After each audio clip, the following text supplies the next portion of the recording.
Hi friends, आज हम आप लोग के पास लेकर के आए हैं हिस्ट्री का पार्ट 4 जो कि भारत में राष्ट्रवाद चैप्टर से रिलेटेड है।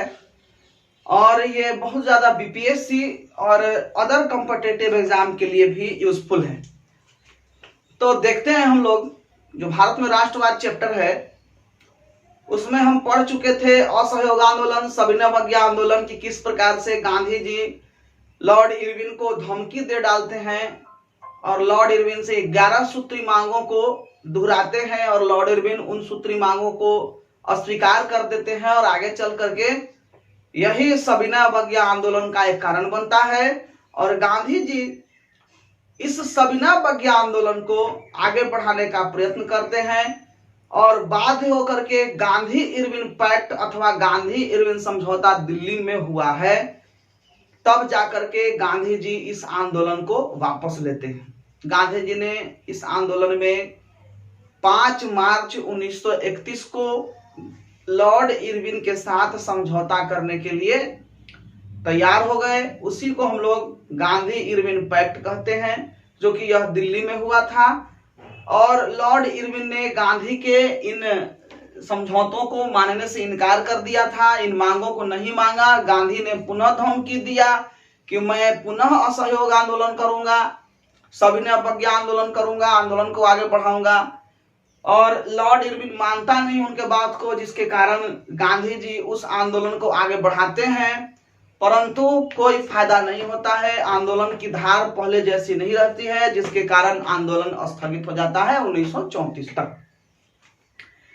आगे देखते हैं, एक चैप्टर आता है गांधी इरविन पैक्ट क्या है। तो गांधी इरविन पैक्ट, गांधी और इरविन के साथ दिल्ली में जो समझौता हुई थी उसी को हम सब गांधी इरविन पैक्ट के नाम से जानते हैं।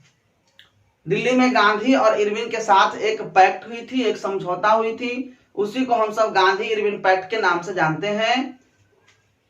और गांधी इरविन पैक्ट के बाद आपको पढ़ना है चंपारण आंदोलन, जो नीलहे साहबों के साथ गांधी जी ने एक कमिटमेंट किया था, समझौता हुई, कहिए तो एक आंदोलन के फलस्वरूप एक समझौता हुआ कि आप नील की खेती गरीब किसान मजदूरों से न करवाएं, या फिर आपका कोई हक नहीं है कि आप तिनकठिया व्यवस्था को समाप्त कराया गया। मैंने एक बार और भी तिनकठिया व्यवस्था पर टॉपिक पर बना चुका हूं वीडियो कि गांधी जी 1917 में चंपारण आए और उन्होंने तिनकठिया व्यवस्था समाप्त करवाई। यही तिनकठिया व्यवस्था पर आधारित चंपारण आंदोलन था। उसके बाद मोपला विद्रोह है। मोपला विद्रोह एक जनजातीय विद्रोह होता है और यह 1917 में अभी होता है। मोपला विद्रोह भी है। मोपला विद्रोह के बाद बारदोली सत्याग्रह, गुजरात के सूरत के निकट बारदोली नाम के स्थान पर सरदार वल्लभ भाई पटेल के नेतृत्व में एक आंदोलन हुआ और उसी सत्याग्रह को बारदोली आंदोलन कहते हैं। इसमें किसानों का बहुत ज्यादा मतलब कि ऋण माफी या फिर कहें किसानों का शोषण जमींदार लोग करते थे। इससे किसानों को जमींदारों के शोषण से मुक्ति मिली, निजात मिली। और इसी आंदोलन के बाद, इसी बारदोली सत्याग्रह के बाद सरदार वल्लभ भाई पटेल को सरदार की उपाधि मिली। इसके सफल होने के उपरांत जब यह सत्याग्रह सफल हुआ तो सरदार वल्लभ भाई पटेल को सरदार की उपाधि मिली। उसके बाद देखते हैं हम लोग भारत एक कृषि प्रधान देश है और किसान सभा का गठन हुआ। भारत में किसान भी एक आंदोलन अपना चलाना चाहते थे। जमींदारों के भय से बड़े त्रस्त हो चुके थे, अंग्रेजों के माल गुजारियों से और अंग्रेजों के द्वारा लिए जाने वाले टैक्स से किसानों में आपाधापी हो रही थी। किसान बड़े ही त्रस्त थे। किसान सभा का सर्वप्रथम गठन 1922 से 1923 में शाह मोहम्मद जुबैर, मुंगेर के निवासी थे, शाह मोहम्मद जुबैर साहब सबसे पहले किसान सभा का नींव रखे।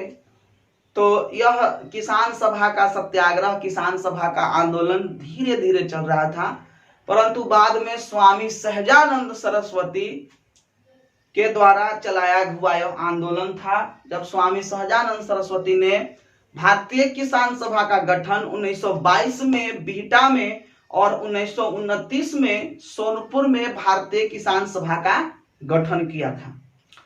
इसके कारण किसान आंदोलन की धार अत्यंत ही तीव्र हो गई और बाद में आते हैं हमारे 11 अप्रैल 1936 को बिहार की यात्रा करते हैं, जो किसानों के बड़े नेता बनकर के उभरे थे।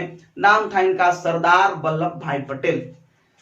सरदार वल्लभ भाई पटेल बहुत बड़े नेता बनकर के उभरे और 11 अप्रैल 1936 को आए। अखिल भारतीय किसान सभा का गठन उसी समय हमारे देश में हुआ।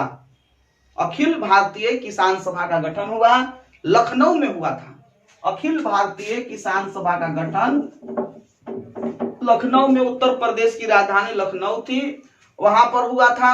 उसके बाद फिर धीरे धीरे करते हुए एक मजदूर आंदोलन भी हुआ। मजदूर आंदोलन भी 1917 में हुआ यूं कि गुजरात का सूरत नाम का जगह पर, अहमदाबाद नाम का जगह पर मिल मजदूर काम करते थे अहमदाबाद में।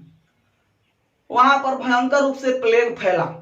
प्लेग फैलने के कारण मजदूर अपने गांव त्याग करके जा रहे थे, अपना शहर गांव जा रहे थे, मतलब मिल मजदूरी छोड़ करके, नौकरी चाकरी छोड़ करके और अपने शहर में जा रहे थे, अपने गांव में जा रहे थे।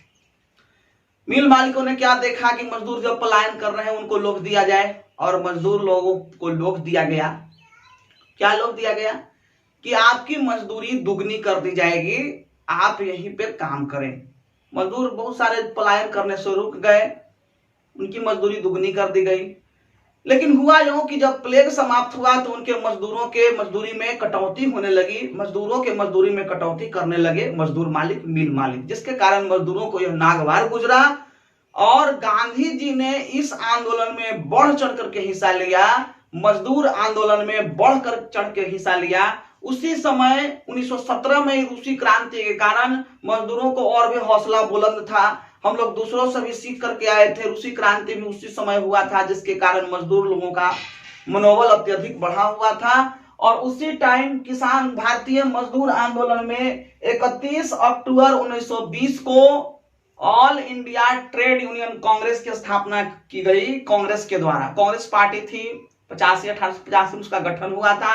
31 अक्टूबर 1920 को AITUC all India trade union Congress का गठन हुआ। फिर उसके बाद all India trade union Congress 1931 को दो भागों में बट गया, एक हिंद मजदूर संघ और एक यूनाइटेड ट्रेड यूनियन कांग्रेस। यह भी दो भागों में बढ़ जाता है। तो दोस्तों हम लोग ने देखा कि हिस्ट्री का चैप्टर था। सबसे पहले गांधी इरविन पैक्ट 1905 मार्च 1931 को, चंपारण आंदोलन 1917, मोपला विद्रोह 1917, बारदोली सत्याग्रह 1928, किसान सभा का गठन 1928 में सर्वप्रथम बिहटा में स्वामी सहजानंद सरस्वती द्वारा, 1929 में सोनपुर में स्वामी सहजानंद सरस्वती द्वारा। किसान सभा का सर्वप्रथम गठन करने वाले व्यक्ति थे शाह मोहम्मद जुबैर, जो कि मुंगेर के निवासी थे। उन्होंने सर्वप्रथम किसान सभा का नींव रखा था। उसके बाद मजदूर आंदोलन 1917 में अहमदाबाद में प्लेग फैलने वाली घटना मैंने आप लोगों को बतलाया। उसके बाद 17 के बाद 31 अक्टूबर 1920 में all India trade union Congress की स्थापना हुई, जो कांग्रेस के द्वारा की गई। और इसी all India trade union Congress में फूट पड़ गई और 1931 में all India trade union Congress का दो पार्ट हो गया। एक का नाम हिंद मजदूर संघ और दूसरे का नाम यूनाइटेड ट्रेड यूनियन कांग्रेस। इन्हीं सारे टॉपिकों के साथ मैं अपना वक्तव्य को विराम देता हूं। जय हिंद, जय भारत, टेक केयर।